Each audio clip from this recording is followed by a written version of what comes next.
오늘 말씀의 제목은 진정한 교회 시리즈 5번째 선한 일을 위하여 지음받은 교회라는 제목으로 함께 여러분과 말씀을 나누기를 원합니다. 여러분, 이 선한 일이라고 하면 어떤 일을 말할까요? 우리가 지난주에 8절 말씀을까지 봤는데 오늘 8절부터 다시 한번 말씀을 시작하려고 합니다. 우리가 구원을 받은 것은요, 우리의 행위로 받은 게 아니라고 말하죠. 9절 말씀에 보면 이렇게 기록되어 있습니다. 행위에서 난 것이 아니니 이는 누구든지 자랑하지 못하게 함이라. 여러분, 로마서 3장 20절에 보면은 우리가 다 죄인이라는 거예요. 죄를 범했다는 겁니다. 그리고 우리가 하나님의 영광에 이르지 못했다고 말합니다. 사랑하는 여러분, 오늘 우리가 죄인이라는 것을 깨닫게 될 때 여러분, 그것이 어떤 사람에게는 압박감이 될 수도 있어요. 그런데 여러분, 진짜 그것이 우리의 힘으로 될 수 없는 일이라는 것을 안다면 여러분, 그건 압박감이 아니지요. 어떤 사람은 이렇게 말합니다. 왜 이렇게 교회는 죄 얘기를 많이 하냐고. 내가 무슨 죄를 그렇게 많이 졌냐고. 나처럼 착한 양심을 가지고 살 사람도 없다고. 나는 법 없이도 살 수 있다고 하는 사람들을 만날 때가 있습니다. 여러분, 그런 분 만나보셨나요? 저는 많이 만나봤습니다. 여러분, 그분들이 말하는 착함, 그것은 무엇입니까? 마치 바리새인들이 말하는 것과 똑같습니다. 나는 겉으로는 다른 사람들이 보기에 다른 사람들을 해코지하지도 않았고 의로운 일을 행하지도 않았지만 그렇다고 해서 다른 사람에게 불의를 행한 적도 없다. 여러분, 성경이 뭐라고 얘기하고 있죠? 라오디게아 교회에게 이렇게 말하고 있습니다. 너희가 뜨겁든지 차든지 않아. 미지근하면 토하여 내버리리라. 여러분, 우리는 보통 사람을 너무 좋아합니다. 이제 돌아가셨죠? 노태우 대통령. 보통 사람. 네. 그냥 보통, 항상 가운데, 항상 중간, 나서지도 말고, 괜히 나섰다가 누구 넘지 말고. 저희 어머니가 제가 어릴 때 항상 하는 말이 있습니다. 가만히 앉아있으면 중간에 나간다. 나서지 말라는 거예요. 여러분, 하나님의 일에 때로는 우리가 하나님 앞에 헌신해야 될 때도 있습니다. 그리고 그 일을 감당해야 될 때도 있습니다. 여러분, 우리는 그냥 가만히 있으면 여러분, 그냥 그것이 가장 좋은 거라고 생각하는 분들도 때로 있더라고요. 특별히 교회에서 한 30년, 40년 신앙생활 하다 보니까 이렇게 내가 나서도 욕먹고 안 나서도 욕먹으니 차라리 그냥 가만히 있자. 이렇게 변색되신, 변질되신, 퇴색되신 분들도 제가 많이 봤습니다. 사랑하는 여러분, 오늘 우리가 죄인이라는 것을 알게 될 때 우리는 그 죄를 해결해야만 우리가 살 수 있다 라는 것을 아는 사람이라면 여러분, 우리는 어떤 행동을 취하게 될까요? 이 죄를 알게 됐습니다. 여러분, 죄가 무엇인지 알게 됐습니다. 그리고 이 죄의 값이 사망이라는 걸 알게 됐습니다. 그런데 이 죄의 문제를 해결할 방법이 없어요. 왜냐하면 모든 사람이 죄를 범했기 때문에 나를 이 죄에서 구원할 사람은 없어요. 오직 하나가 있습니다.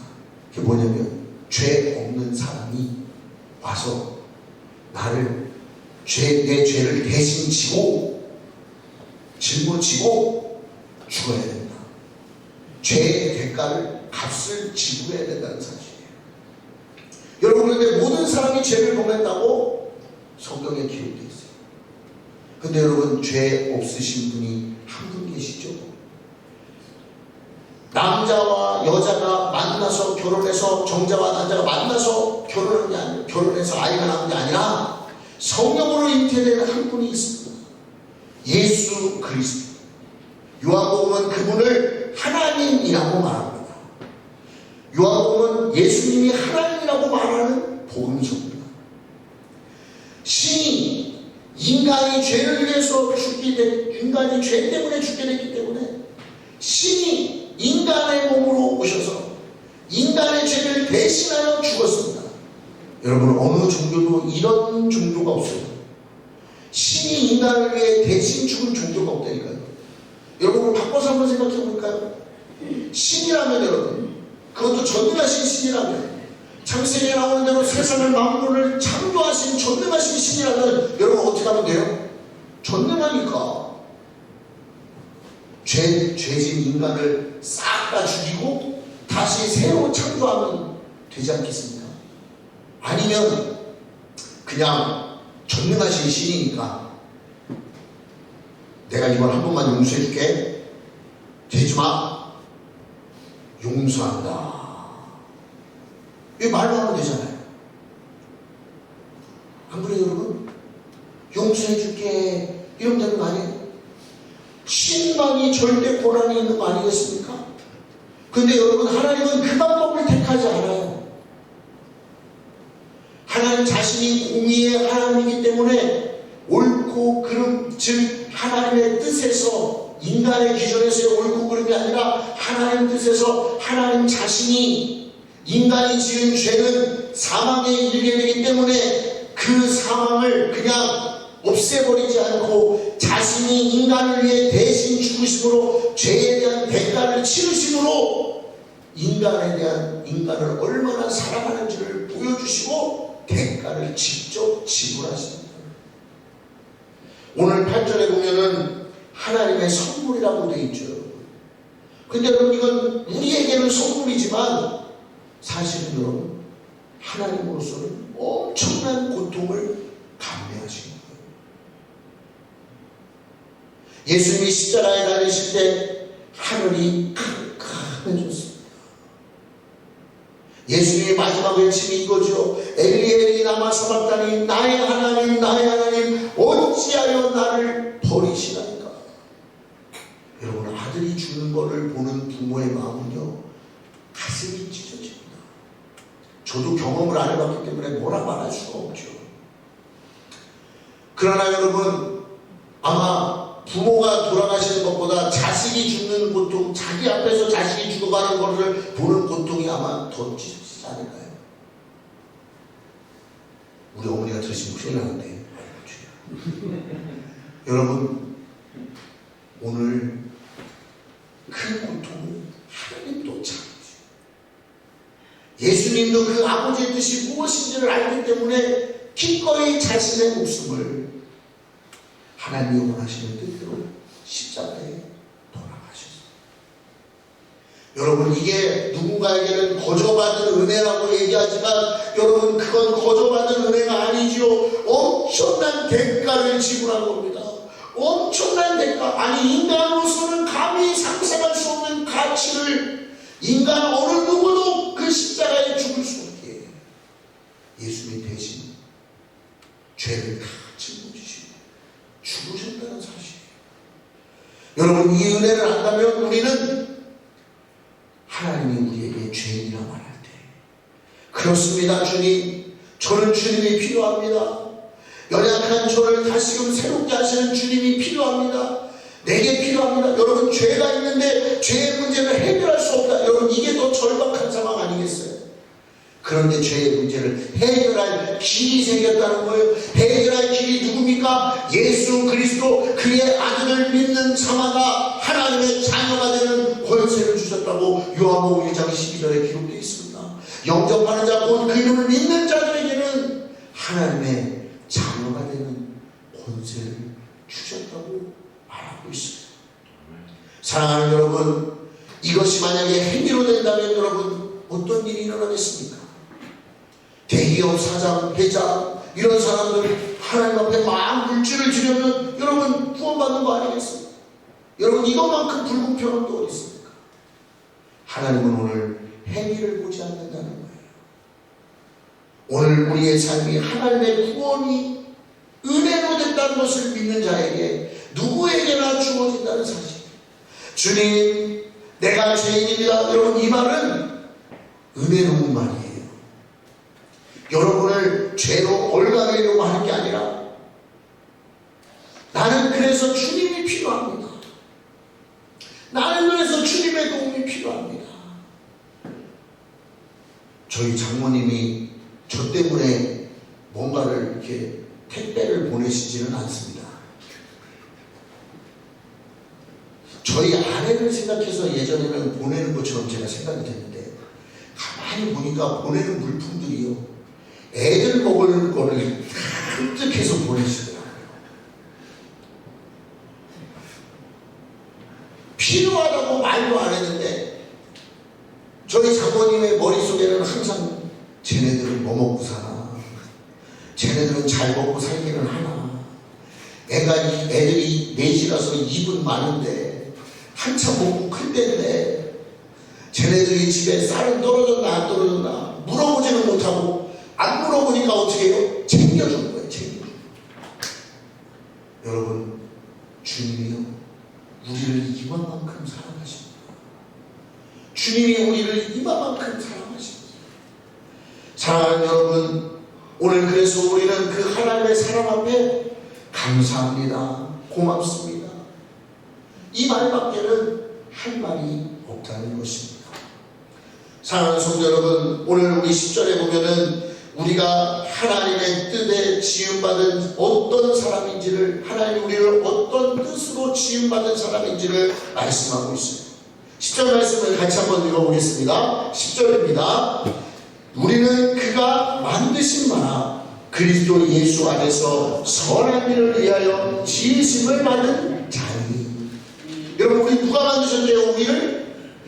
우리 누가 만드셨대요? 우리 엄마가요? 우리 아빠가요? 아닙니다.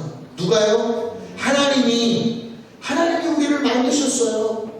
왜 만들었습니까? 그리스도 예수 안에서. 여러분, 첫 번째는 이 땅에 태어난 모든 사람은 예수 그리스도를 믿어야 돼요. 예수 그리스도를 믿지 않으면 여러분, 그의 영혼은 하나님께 속했기 때문에 하나님이 그의 영혼을 예수 그리스도를 믿은 자와 믿지 않은 자로 나중에 우리의 인생의 최후에서 하나님이 그걸 보고 결정하신다는 사실입니다. 여러분, 미국에 가가지고요, 우리 한국법은 이렇습니다 얘기하면 여러분, 미국에서 통할까요? 통해요? 안 통해요. 우리가 미국에 가면 미국 법을 따라야 됩니다. 안 그러면 여러분 총 맞을 수도 있어요. 미국 경찰관이 잡아가지고 손 들으라고 그랬는데 왜 들어요? 이러면 큰일 납니다, 여러분. 여러분, 미국에서는 경찰관이 말하기 전까지는 차 문 열고 내리면 안 되는 거 아시죠? 운전하고 가다가 경찰관이 딱 잡았으면 경찰관이 하라는 대로 해야 됩니다. 만약에 문 열면요, 자기를 위협하는 것으로 생각해가지고 총을 쏴버립니다. 대한민국에는 총이 없는데요, 아무리 얘기해봐야 소용이 없어요. 하나님 나라 법은요, 하나님 나라 뜻대로 하는 겁니다. 이거 꼭 예수만 믿어야 구원 받습니까? 성경에 그렇게 기록되어 있거든요. 우리 인생의 죽음 뒤에 전능하신 창조주 하나님께서 반드시 선악간에 심판하시겠다고 말씀하셨거든요. 그리고 일반 계시, 즉 자연 만물을 보고도 하나님이 살아계시다는 것을 사람들이 알게 하셨다고 말했거든요. 근데 그들이 그 기회를 다 놓치는 거예요. 뭐 그런 편협적인 기독교가 있습니까? 여러분, 그건 편협적인 기독교를 말하는 게 아니에요. 미국 법과 한국 법이 다르듯 하나님 나라 법은 예수 그리스도의 이름 밖에는 다른 이름을, 구원의 이름을 우리에게 주신 적이 없습니다. 성경에 없다고 말해요. 그 나라 법이 그렇습니다. 우리는 그 나라 법대로 살아야 하는 거예요. 두 번째로 여러분, 우리는 그리스도를 믿는 사람이라면 선한 일을 해야 됩니다. 여러분, 이 선한 일을 오해하시는 분들이 참 많더라고요. 여러분, 이건 도덕윤리적으로 선한 일을 말하는 게 아니에요. 성경이 말하는 선한 일은 도덕윤리적으로 선한 일을 말하는 게 아닙니다. 여러분, 베드로후서인가요? 네, 한번 PPT 띄워주시겠습니까? 네, 베드로후서 3장 베드로전서 3장 16절 한번 같이 한번 읽겠습니다. 시작. 선한 양심을 가지라. 이는 그리스도 안에 있는 너희의 선행을 욕하는 자들로 그 비방하는 일에 부끄러움을 당하게 하라. 여러분 여기 베드로가 뭐라고 말했습니까? 선한 양심을 가지라고 말하고 있죠. 여러분 여기 이 선한 양심이 무엇인지 그 다음 절 17절에 나옵니다. 같이 한번 읽겠습니다. 시작. 선을 행함으로 고난받는 것이 하나님의 뜻일진데 악을 행함으로 고난받는 것보다 나으리라. 여러분 여기 뭐라고 읽고 있어요? 선을 행하는데 여러분 고난받는데요. 여러분 이게 말이 됩니까? 여러분 착한 일을 하는데 고난받아요? 아니에요. 여러분 여기서 말하는 뜻이 하나님은 우리가 뭐라고 말합니까? 선하시다라고 말하죠.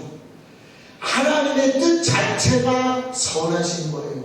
지금 우리는 그것이 하나님의 뜻이라면 때로는 그 하나님의 뜻을 행할 때마다 여러분 사람들에게 고난받을 수 있다는 거예요.